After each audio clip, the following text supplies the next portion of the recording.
In this tutorial, we'll show you exactly how to make elegant purple marble melt and pour soap, using simple techniques that are perfect for beginners and experienced makers alike. Let's get started by cutting your melt and pour soap base into small, even cubes. This helps it melt quickly and evenly.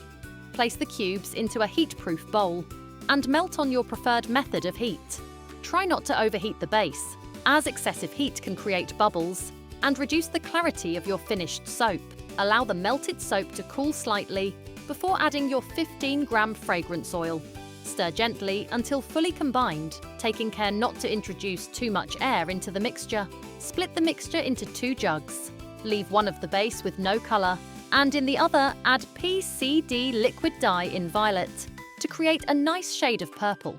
Using 2 contrasting shades gives the finished soap much more depth and creates a striking marble effect. Next, carefully pour the mixture, alternating to create swirls for the marble effect. Remember, less is more. A few gentle passes will create a much more natural marble pattern than overmixing. Give the surface light spray with isopropyl alcohol and then allow the soap to cool and harden completely at room temperature. Once fully hardened, carefully remove the soap from the mold. And that's it! You've created your own beautiful purple marble melt and pour soap. If you enjoyed this tutorial, don't forget to like and subscribe for more soap making tutorials.